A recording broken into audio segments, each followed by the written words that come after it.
Better 3 hours too soon than a minute too late, she said. Kristalina Georgieva is the new IMF Managing Director, effective the 1st of October 2019, who quoted the Shakespeare headline. The head of IMF openly comments about the unprecedented consequences that negative interest rates have caused and continue to cause on the global economy.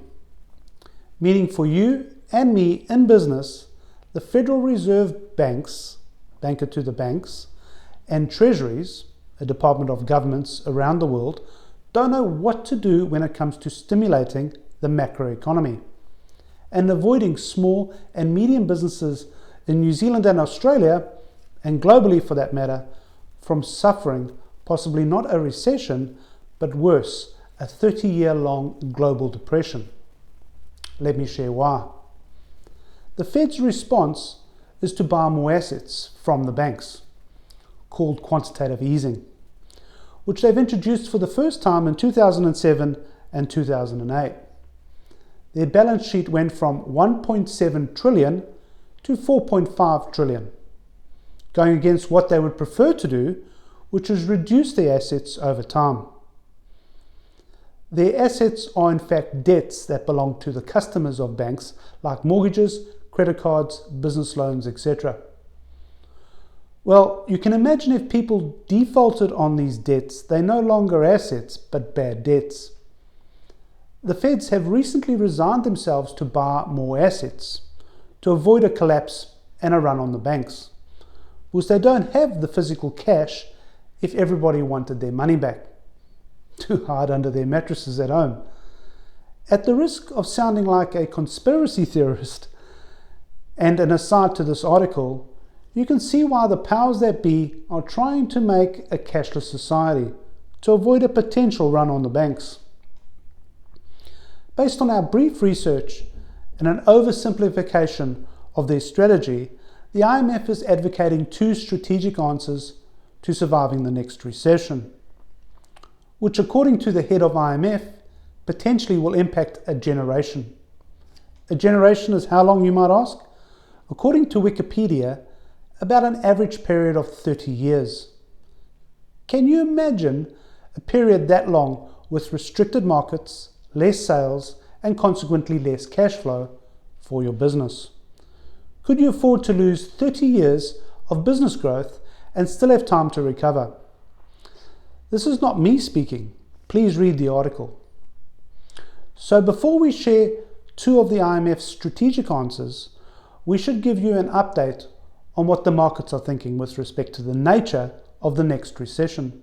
And possibly it may be better to refer to them as restricting markets, because the word recession and depression have connotations and associations that potentially blind you to the facts.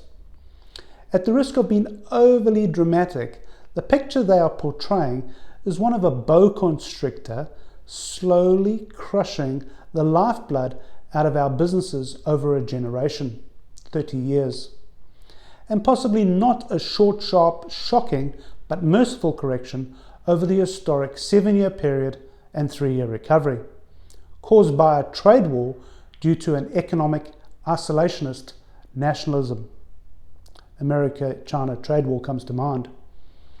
The reasons why this is the case are many and varied, but in short, they never allowed the markets to correct in September and October 2015. They simply kicked the can down the road and printed more money. So the first strategic answer is a governmental fiscal response, and this makes sense if governments were to learn from the corporates and take advantage of the low interest rates and invest in significant infrastructure projects, improving communities through education that works, that impacts families, health, crime, affordable housing, small businesses, innovation, productivity, etc. The added benefit by starting as soon as is sensible is that projects can be future-proofed and deliver on objectives set and not suffer inflationary budget blowouts that come with delays in starting. Multi-international corporates have no shortage of money to invest because of the negative interest rates. They're simply establishing interest-only loans and rolling the loans over when they fall due to more interest-only loans. The tragedy is they're not investing the money in productive assets, but mainly buying their own stock back. This causes stock prices to go up and makes it difficult for mums and pops investors to participate at a fair and reasonable price. The other negative side effects of this investing in own stocks is that it distorts the value of their shares, and so now capitalized values of listed corporates are out of touch with their real value and the fundamentals. The second strategic answer advocated by Kristalina Georgieva, and this is less about the IMF having an answer and more about rising to the challenge, is to improve productivity. Now this is what Cornerstone do. So Mrs. Georgieva is talking to the converted. The quizzical comment made on a CNBC by the head of the IMF was along the lines of, and forgive me for paraphrasing, "We don't understand why there has been no productivity gains with the increase in money supply. In essence, we can't see any value being created." So we agree with this IMF strategic direction in times of restriction.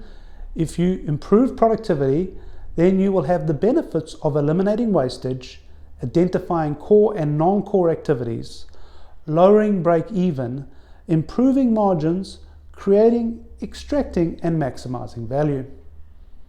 So with the above insights in mind and your own research with respect to everything we share, please read the below article. Worth a conversation? If you're interested in changing before you need to change and taking back control, please make contact. Thank you.